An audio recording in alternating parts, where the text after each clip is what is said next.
Om Sahana Bhavatu Sahana Bhunaktu Sahaviryam Karvavahe Tejasvinavaditamastu ma viprashavahe. Om Shanti Shanti Shanti. May He protect us both, the teacher and the student together, by revealing knowledge.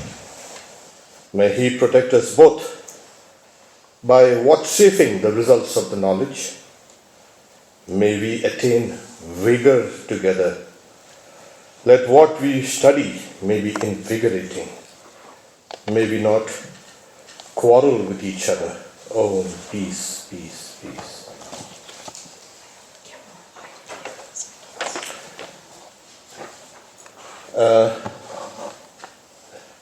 We had seen the 18th verse. We'll recap a little and then we can proceed to the 19th and the 20th.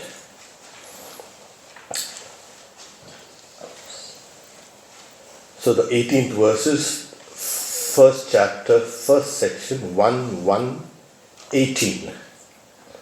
I think most of you has got it.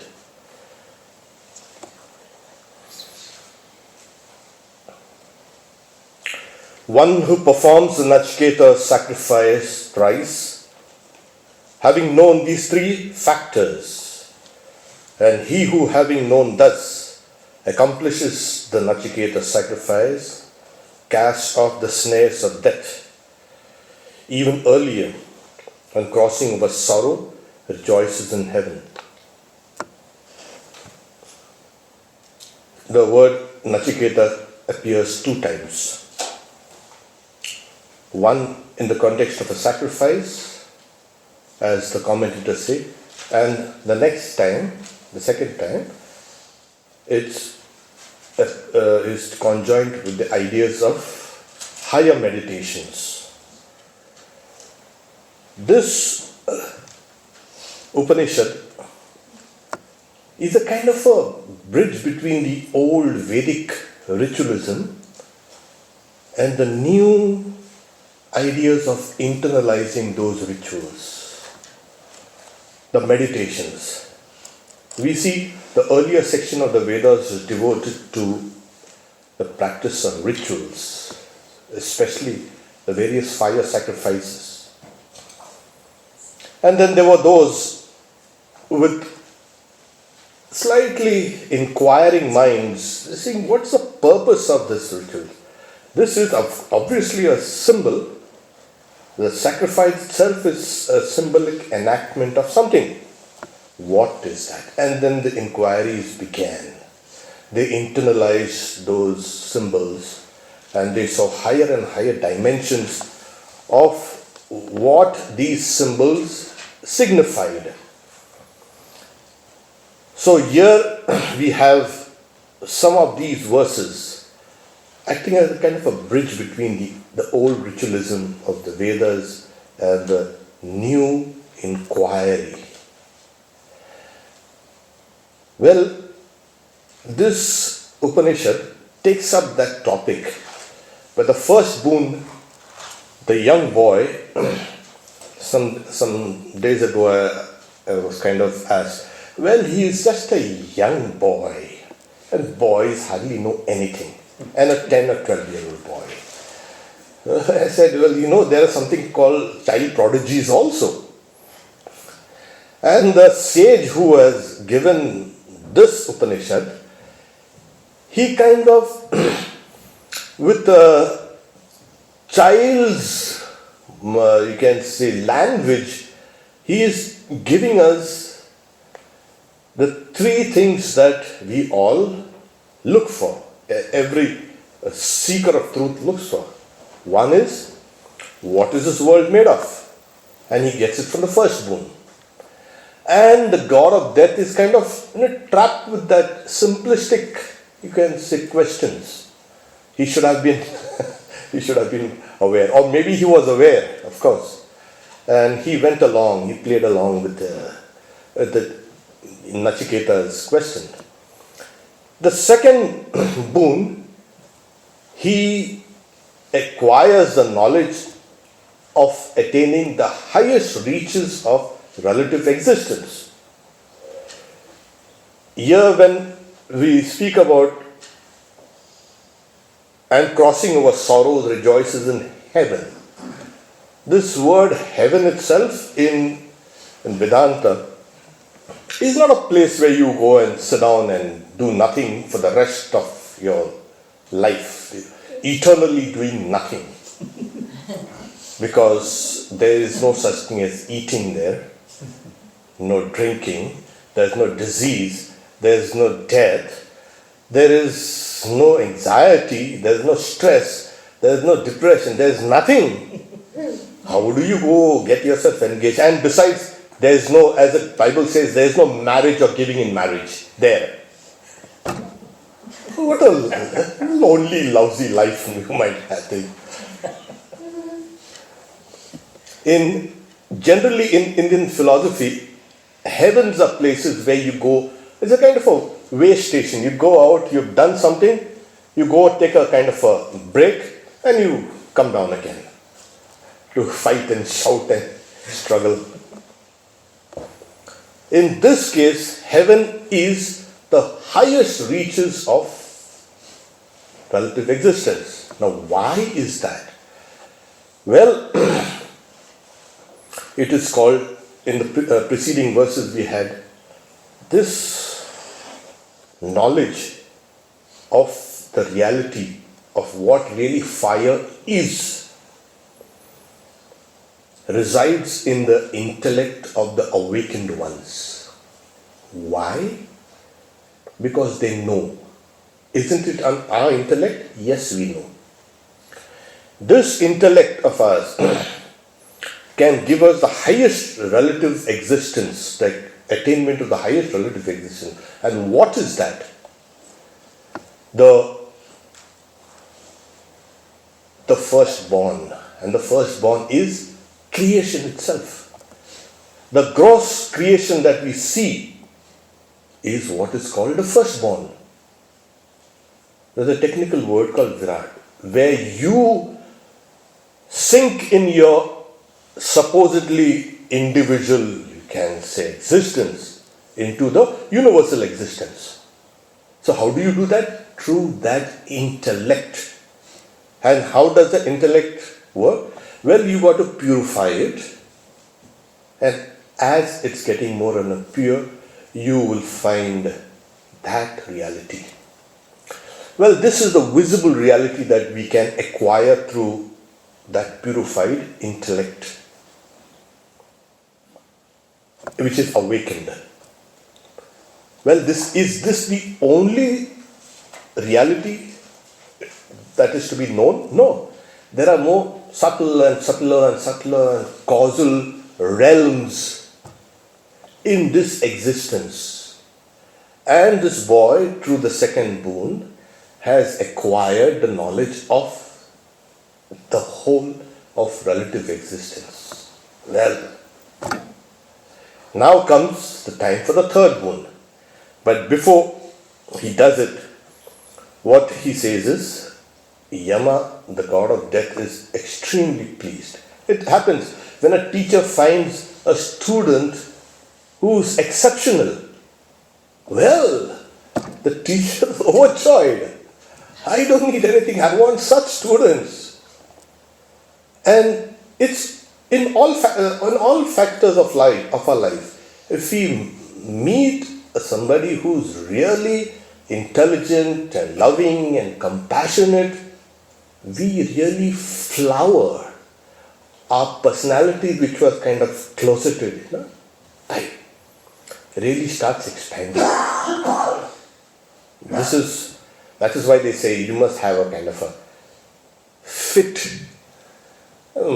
student, or a husband, or a child, or this or that.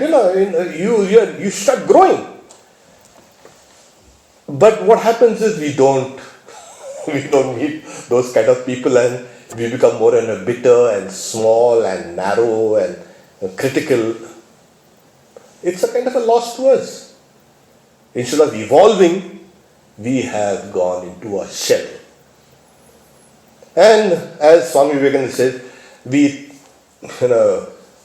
throw cold water on the enthusiasm of others. We sit down in the corner and give big sermons. That's what happens to us. So here, the god of death has met this kind of student. And then he says, yeah, this sacrifice will henceforth be named after you. See, there were 3 boons that were supposed to be given. Yes. So, before the 3rd boon also can be given, there were 2 additional boons given. So, what's there in a name? Oh, there's everything in a name. No. You can realize the highest just through the name. Oh yes, the name is powerful. Word is powerful. In fact, the whole universe has come from the Word. In the beginning was the Word. So the Word has tremendous power. So, he said this sacrifice will be called henceforth by your name. Nachiketa sacrifice. Yeah. And in the previous verse he said, I'll give you this multiform necklace. And he was so pleased because the student had repeated verbatim a very complex sacrifice, fire sacrifice. So he was mighty pleased and he had given her that multiform necklace. So he already by this time he has received 4 boons. 2 that he had sought for, 2 unsought for. Yeah.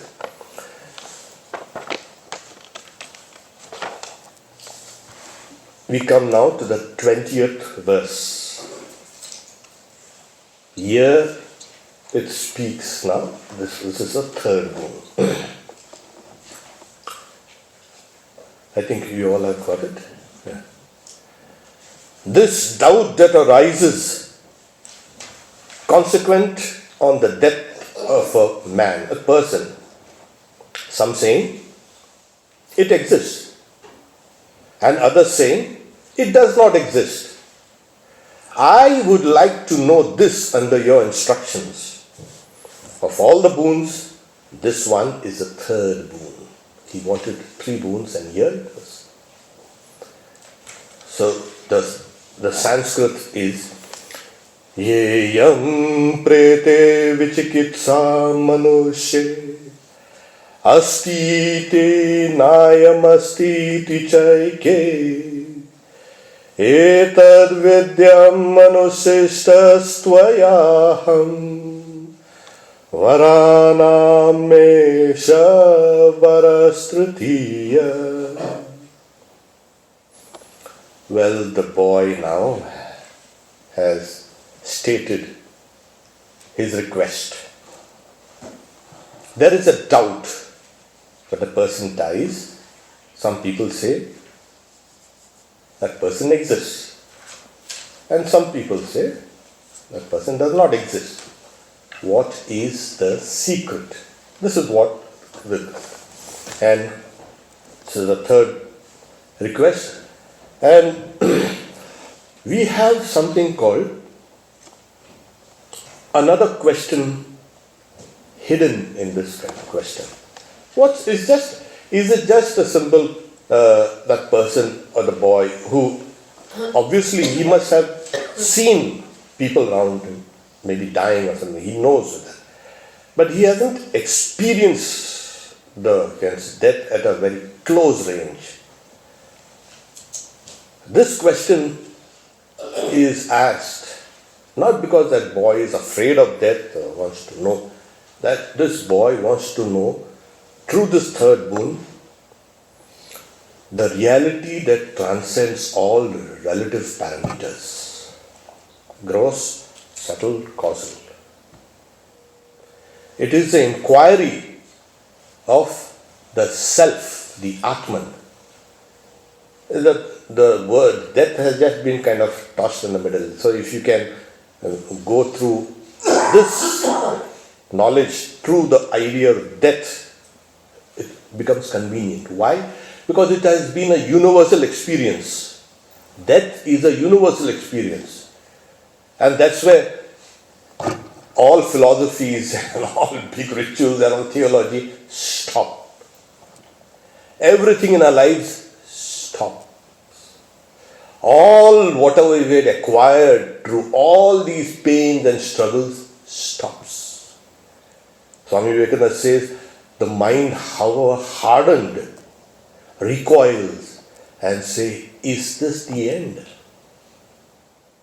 It's a universal experience, and this experience, directly and indirectly, we have known it. If you look at it from the standpoint of reincarnation, oh, you've experienced that. Because why? There's a fear of death always. Always. There's a kind of a reaction to it. There's a reaction to a dead body, reaction to something. Those whom we are close really kind of affects us more. Those people die, people are dying every day. There's a story that one time this Yaksha, there's a story in the Mahabharata.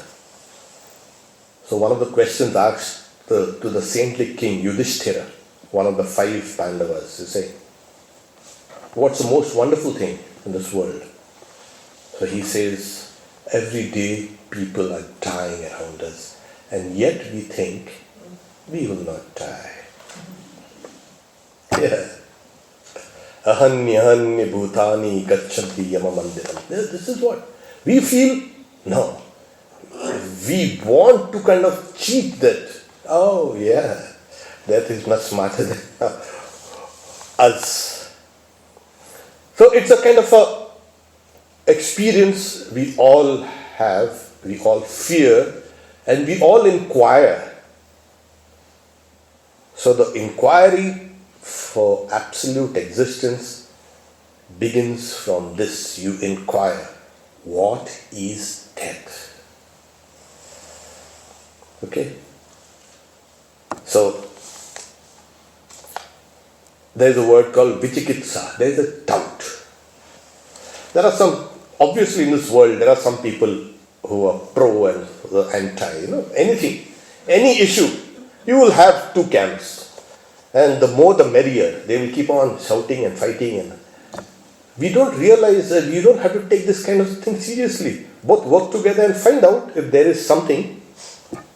Well, no.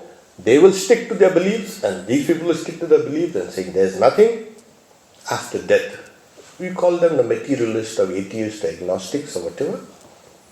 And the camp who says, oh, I'll get a few wings, a couple of wings. If I want, I can get more. And I'll ride a horse and this and that. And beliefs are piled up and piled up and piled up.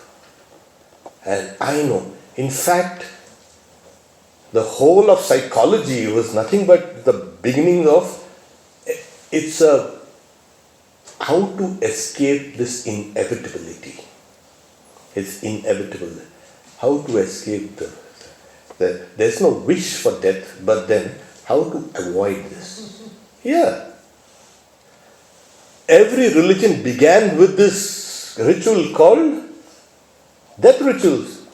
Suddenly someone at home passes away, and then you wonder what happened. Where is this guy? So religion has begun with that death rituals, burials. Yeah, it started there. And then they started believing in places where all their ancestors go and stay out there. That's a nice way of kind of saying. Like this place we have here, there's another place there out there, where they go and kind of stay. So ancestor worship, death rituals, the idea of a kind of a soul as a double. We were kind of discussing this morning. Yeah, we all are. Like we have a body and there is something inside which is a kind of like a double, my double. And that's the reason why the Egyptians built these huge pyramids, so that this body, if it is intact, the other double will not kind of be injured or hurt. So we have the whole of our civilization, so-called civilization, is built on this idea, how to escape death, how to become immortal. Well, but beliefs are beliefs. You bring a higher belief and you can break that old beliefs. We graduate slowly. We had these childish beliefs and then they become better and better, more refined. And then we give up the old beliefs and take up new ones. But there are some people who will hold on to these old beliefs. And you say the earth is flat, nothing doing.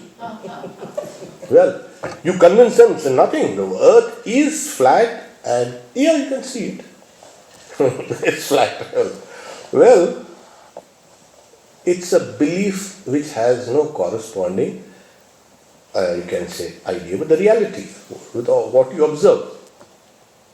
So all our ideas of death have been a kind of a childish holding on to some certain things, and somehow we have built a kind of a mess around us. That's why there's a doubt. Is this person there or is this person not there? Then what happened? The whole of you can say after Christianity arose, the idea of one birth. You are suddenly born on this earth, and then you, at one point of time, you pass away, and nothing is left here among you. Well, it doesn't answer a lot of questions, and this, the old Christians and the Jews, they believed in kind of, in Plato's books we find clear instances of this. But, however, reincarnation can answer a little more questions. That's why Hinduism held on to this reincarnation always. It's a transition. However, the boy is not interested in reincarnation, in beliefs and all this thing. He wants to know exactly what survives death. Okay. So, and since he is a god of death, he ought to know. Yeah, of course.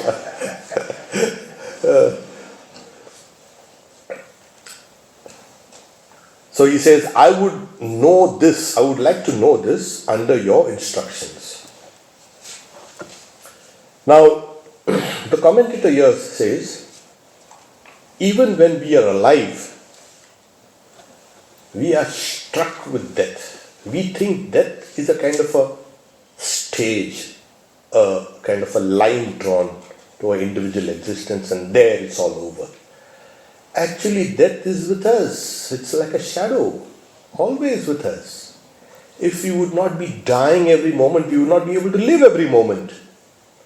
The very basis of life is death. Yeah. Well, you have to die every moment to live. The Buddhists give an illustration of, analogy of, well, the lamp is constantly burning, and that is its life. Yeah.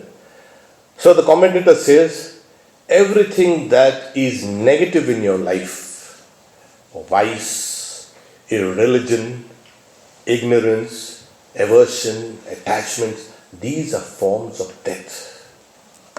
Yeah. If you can transcend them now when you are living, well, you don't fear death. And we have seen people who, for death, it doesn't bother them. What? Death? Oh yeah, okay. They can kind of reposition themselves, they can delay death whenever they wish. So why? Because they have conquered these things called, the commentator says, adharma. Dharma means righteousness, religion, it has various shades of meanings.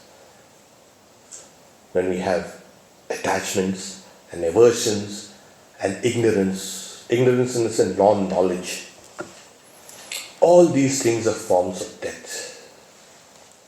So if you can eradicate them now when you are alive, you will not be able to be afraid of where will you go. The question also is, when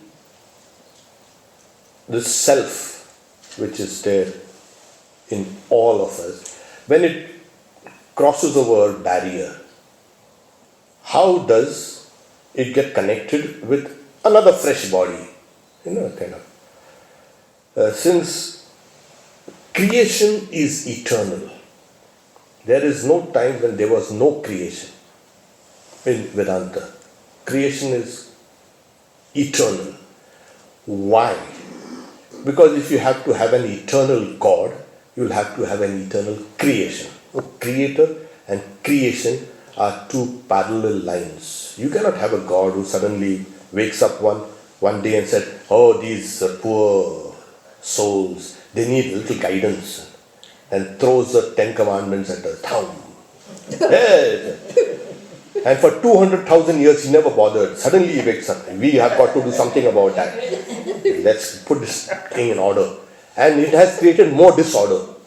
And so we will say, yeah, it's there, creation is there. So it goes through the process of it's cyclic, it goes to creation and preservation and destruction. It's like a seed going in the ground, emerges as a tree and then goes back to the seed and over again.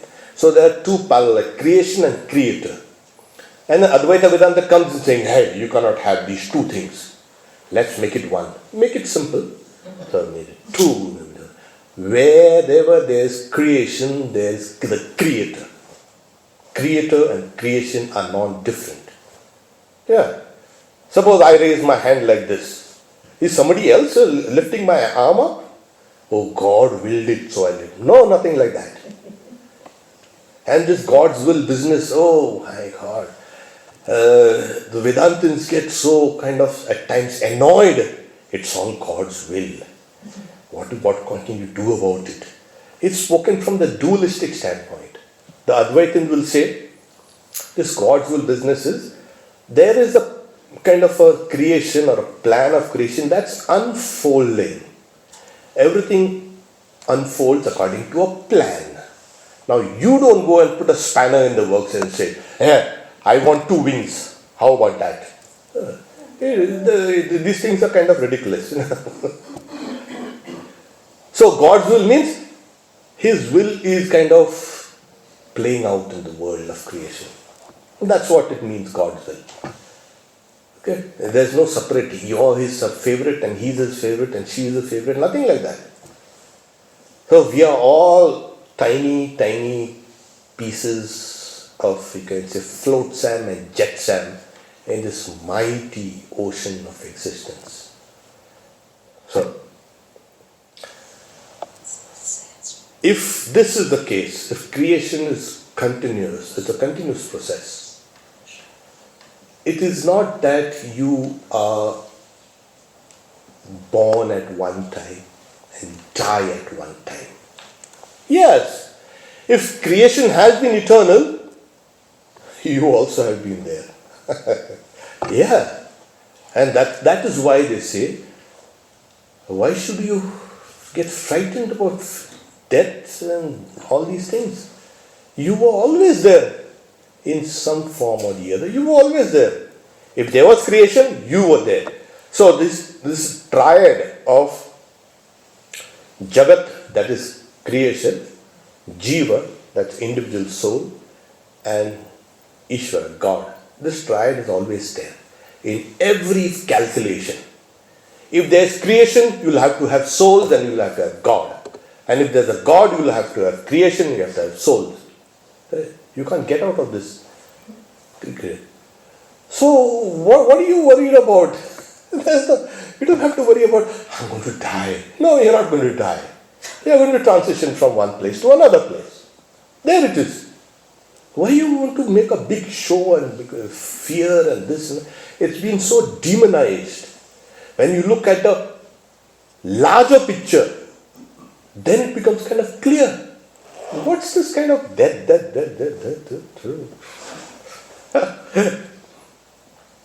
So you must understand, Nachiketa has this kind of knowledge here, but now he wants to become specific. When this person dies, how does that person get disconnected with the body and get reconnected with something else? That is kind of. But hidden in this question is also, how do you get out of this mundane existence? The highest realm of relative existence he has acquired to the second boon. How do I become what I am? So then, from here, the Upanishad proper begins. Now the problem with, in Vedanta you have, in every kind of religion, every discipline, if I am such a skinny guy and I say I want to do some kind of running, I want to be an athlete, the guy will say kind of go and build your body up, go and strengthen your muscles and this and that, and then you come. You need a kind of a preparation. For anything, are you ready for truth?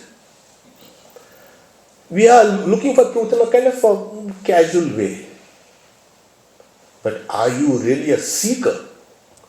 Does your mind, soul is inflamed with this thought? So Swami Vivekananda says, can you with this knowledge sleep? You will not be able to sleep. There it is. So, in the next verse you find him, the god of death, testing this boy. Ultimately he's a boy. Maybe he's a prodigy, or maybe he's a genius, maybe he's that. Maybe he's learned and maybe he's that. But he wants to see the fitness of this seeker of truth. Because what he is asking, and the god of death understands, it's not about death, it's about that eternal self. What do you mean eternal self? That God we have been seeking, that God is actually within each and every one of us. Yes. We may not, and this is the distinction between Advaita Vedanta and Advaita.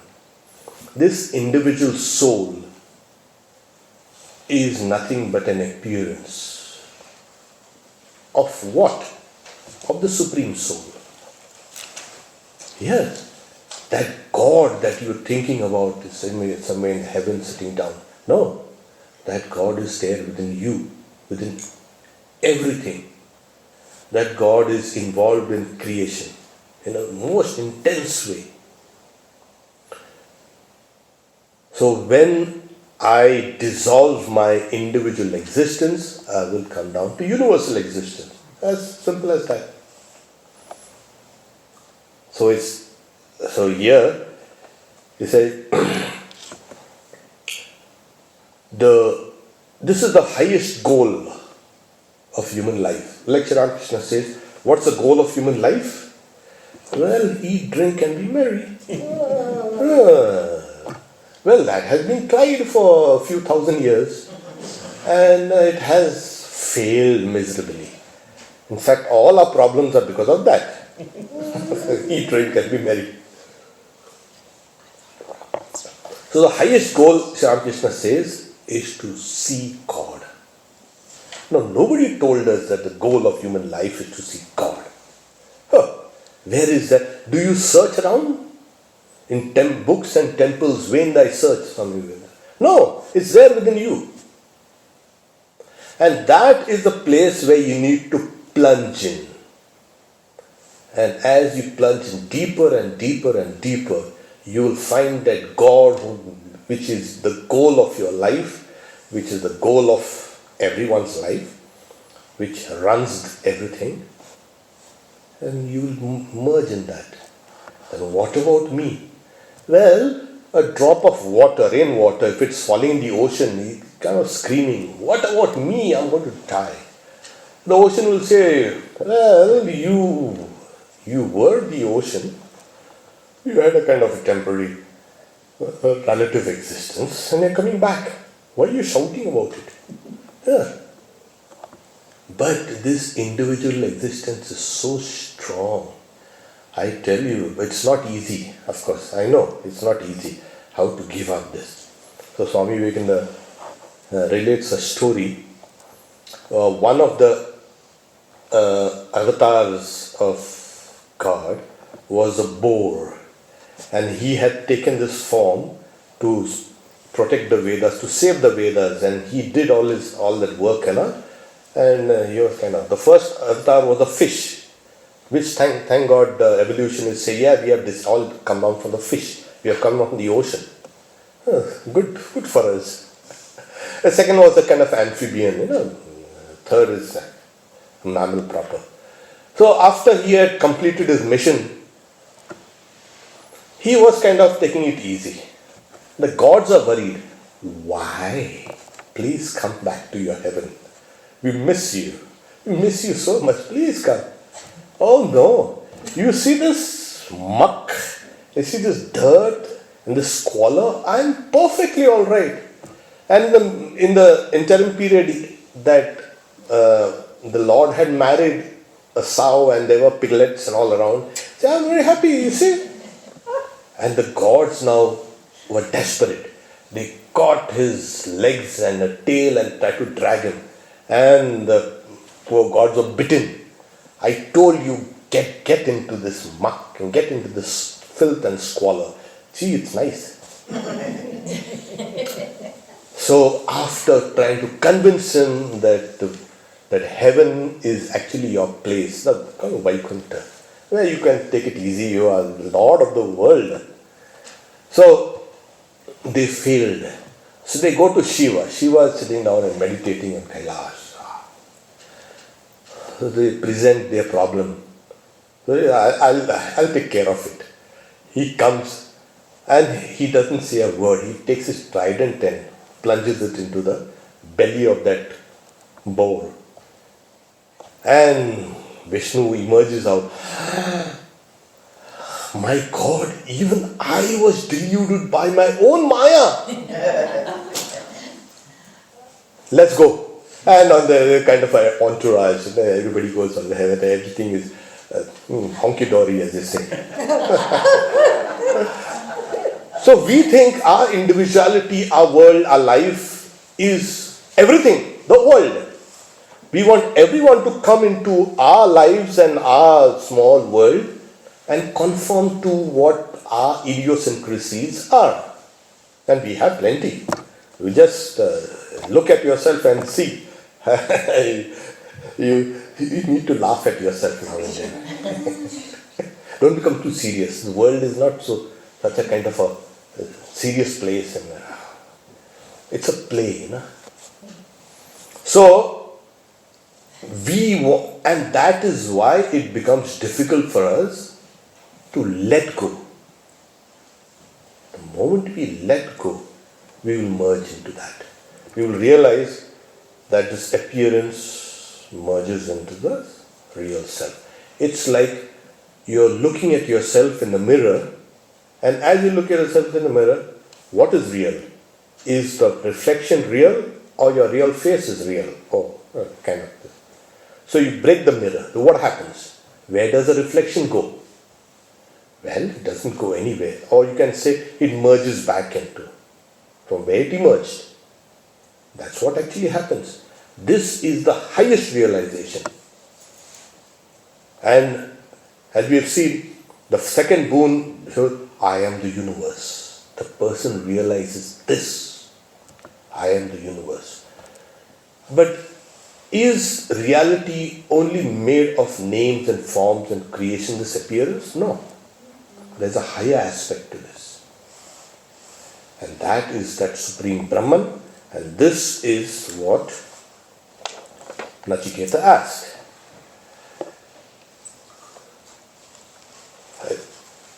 We have a little time. So the next 21st is, with regard to this, even the gods entertained doubts in days of yore. For being subtle, this substance, that is the self, is not truly comprehended, O Nachiketa. As for some other boon, do not press me. Give up this boon that is demanded of me. Here we have the god of death trying to dissuade him. Devairatrape vichikitsitam pura nahi suvegneyam manuresha dharma anyam varam nachiketo vrinishva mamoparotsirati masrijainam. You have this. Even the gods of yore were doubtful. Why? They should have known. Well, that is not their first-hand knowledge or second. Because they are the immortals. They don't die like us. So they don't know what's that. They're kind of curious. How's this? They did have a kind of a demonstration one time. There was some mistake in creation, and all the gods go to the creator. It's in the mythology. And they say, there is one problem. So what? Nobody is worshipping us. Say, why? That's against the rules. Well, there is some mistake somewhere. These guys who used to worship us, why? Because they used to die. They were afraid of death. They don't worship us anymore because there's no death. They are immortals like us. Oh, what happened? And there he kind of thinks what should be done to rectify it. So kind of a last moment kind of solution. He thinks deeply about death, and a daughter emerges from his mind. Her name is Mrityu. Death. So he's saying, oh Father, what do you want me to do? Well, go down there and start being busy there. We have big problems there. The gods have come with a big delegation and people are not dying. Oh, I can't do that. I won't do that. And she ran away. And the father runs behind her, catches her, drags her back, makes her understand. I say, no, I'm not going to kill anyone. None. And she's weeping and weeping and weeping. So the father collects her tears, in those small kind of tear glasses. He said, he gives it to her. Yeah, this. You won't kill people directly. These sorrows and anxieties and sufferings and diseases which are packed for you, those are going to kill. So people we die because of these things. So then the daughter says, oh fine, okay, I'm not responsible for all this. So we bring on our own death by all this kind of negative thoughts and all these things. So she's kind of free. And the gods now became very happy. Oh, now these guys are under the wheel, it's crushing them. And they are going to worship us. So all ends well.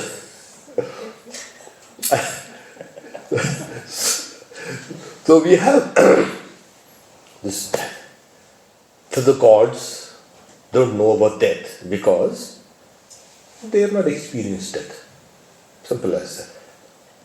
And then this substance, as I said, this soul, this self, is not clearly understood because every time we are trying to understand a particular thing, we objectify it.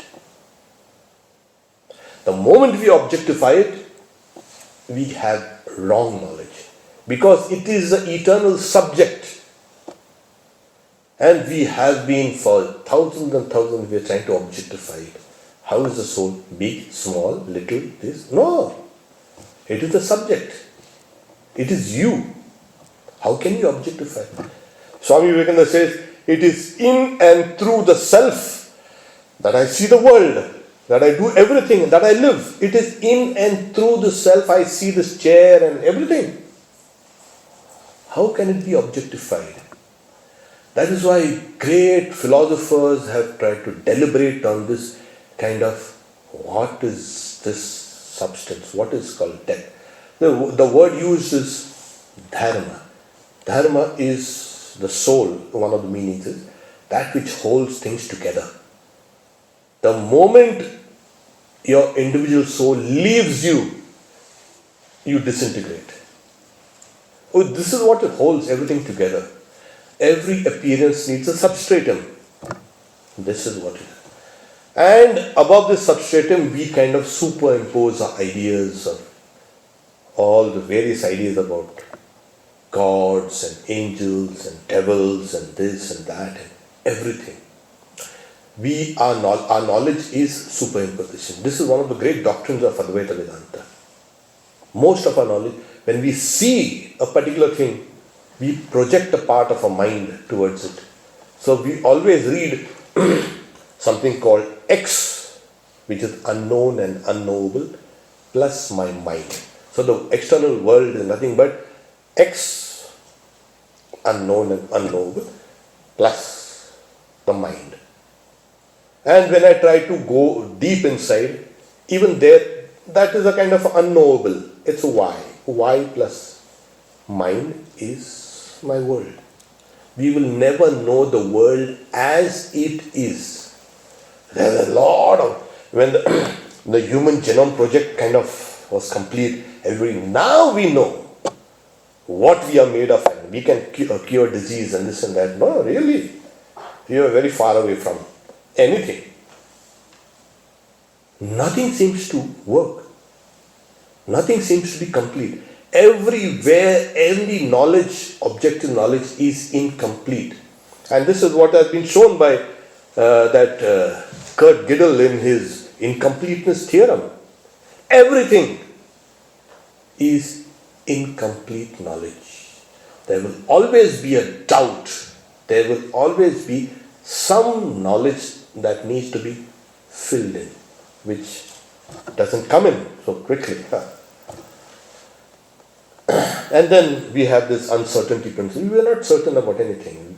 Nobody can say, I know this glass, half glass of water completely. They say the glass is half full. Somebody says the glass is half empty and it's half full. So engineer will say, there's too much of material and space has been wasted. You could have done a glass only up to this.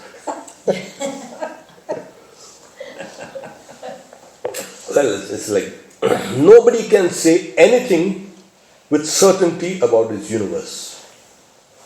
Objective knowledge itself is on shaky grounds. And when it comes to subjective knowledge, we are far away from it. So we have been trying and trying and trying. So here is saying, the God of death speaks. Even the gods of yore doubted this. You ask some other boon. See, the better a student is, the more the student is tested. It brings up that enthusiasm. That student becomes inspired to struggle and find out more. And this is what Yama is trying to, the God of death is trying to do to this. Let's push him. Let's see how far he can go with this inquiry. And so, there are some people, Sri Ramakrishna gives the example of two farmers. There's a place where there was a drought for a long time, and one farmer, he tries to cut a channel from the river down to his field to get in the water. And then his wife goes and saying, you always overdo something. Now come on, it's time for lunch, come. Oh, you're saying, okay. He gives up his kind of spade and all and comes back and says. Another farmer, he says, what? The children are starving and we are hungry. I want rest till I get this water into my field, and keeps on digging and digging that channel and deepens it till it is nightfall, and then he hears the water gurgling down from the river down to the field. And then he is happy. Now he tells, now I'll eat. And then, Sri Ramakrishna also gives the example of, like, when you go to buy bullocks, you put a hand on the tail and there are some bullocks who will sit down. These guys have got no grit. There are some bullocks who will put on and, hey, don't touch me. Keep your hands away from me. So the farmers generally buy such bullocks. Why? Because they've got some grit into them. They won't kind of sit down. Hey, it's raining or it's so hot and all this. No.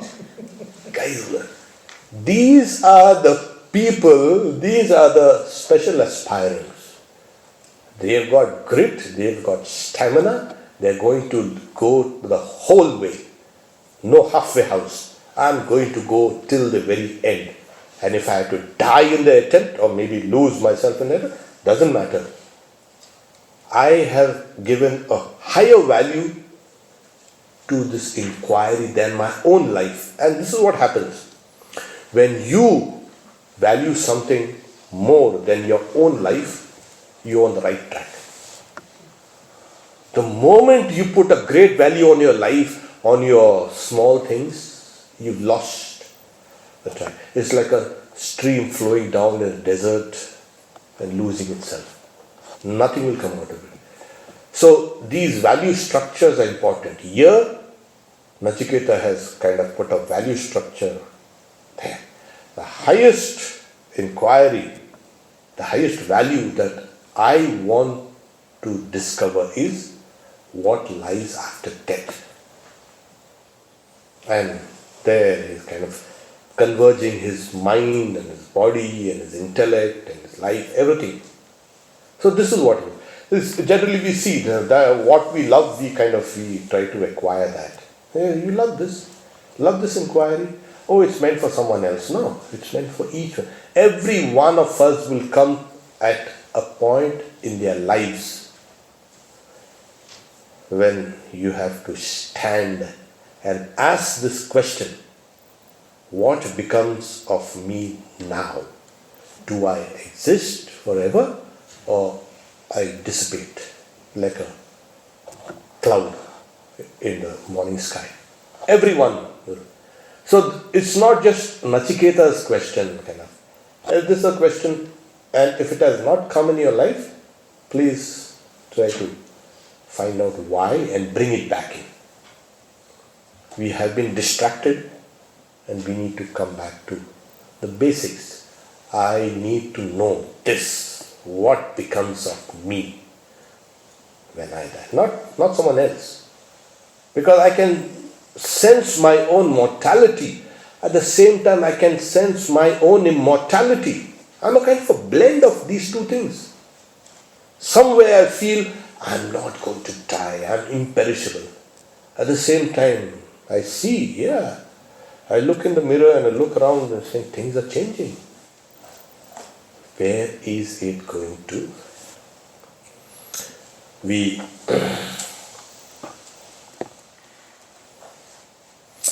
can take the 22nd, just kind of read it, and then the next time we can work on this. So the 22nd verses. Even the gods entertained doubt with regard to this thing. Nachiketa now talks about this. So even the gods entertained doubt about this thing. And that since you too say that it is not truly comprehended, and since any other instructor like you of this thing is not to be had, therefore there is no other boon comparable to this one. This is the highest boon. Well, see, an instructor called the God of Death is available, there is no boon as higher than this. And even the gods doubt it. When you have a knowledge that is subject to doubt, it's no knowledge. When knowledge comes with a certitude, then you know. And that's the reason why in one of the Upanishads it said, Vidyate Hridaya Granthi, the knots of the heart are cut asunder. All doubts are resolved. This is what knowledge should come with certainty. And we all are studying and reading and this, but all our knowledge is on shaky grounds. That is why saying, yeah, the gods also were kind of unsure, and now I have you, and then you tell me now. Okay. Om Shanti Shanti Shanti Hari Om Tat Sat Shri Ram Krishna Arpanamastu. Well, there's no time for QA. Q and A. Q. And A. And, wherever there's a Q, there's an A. And wherever there's an A, there's a Q. Always linked.